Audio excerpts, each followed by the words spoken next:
Hi guys, so this week I just have an interview from 10 to 1, so I'm unable to come to class.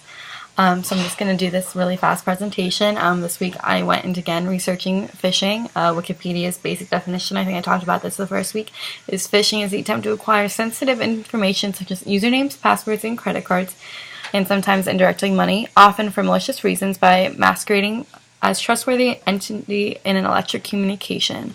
So basically, Brian Krebs has been talking about for the last couple weeks, how I've been talking about the last couple weeks, phishing is maliciously getting someone's information without them knowing that you are getting that information.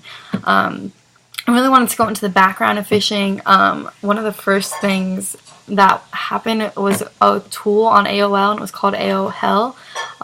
It was something that was included in information on how to steal information on American online users. So hackers started doing this in AOL in the 1990s, up in like the later, around 1997. It was one of the first things phishing kind of became relevant by using IM and different things like that. And then it continuously became popular on AOL that the company itself had to make a statement to their users saying that it wasn't them asking them for this information, that it was a scam and please do not respond to this. So I thought that was just interesting that AOL was one of the first companies that many Americans have used that went through this whole phishing process. And by 2004, this is when hackers and phishers realized that they could get much more money and do much more malicious attacks. That's when they started going into financial institutions. The first known attack on a financial institution was published in September 2003. In 2004, it was finally considered part of an industrialized crime.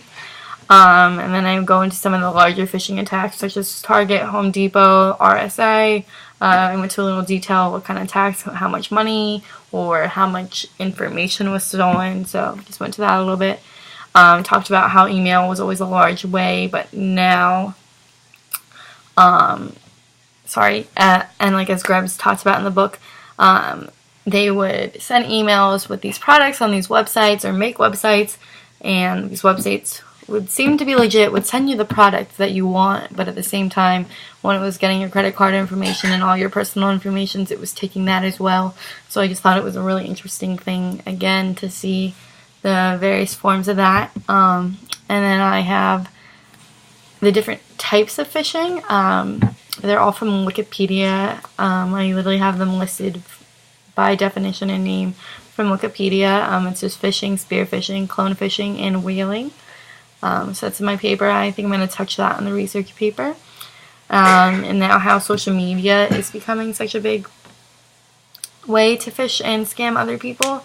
I'm going to go into that really more next week, but it was talked about how social media is starting to be a really big place that scammers are trying to attack individuals, and how there have been anti-phishing things since 2007. I know I talked about Russia last week, but I really want to go into like more of the United States and what other countries are doing to stop this phishing and all these attacks. I hope you guys all have a great week. I'm not going to be here next week either. I'm going to the Grace Hopper conference, so I'm probably going to be doing this again. I'm not really sure, but have a great week. Bye guys.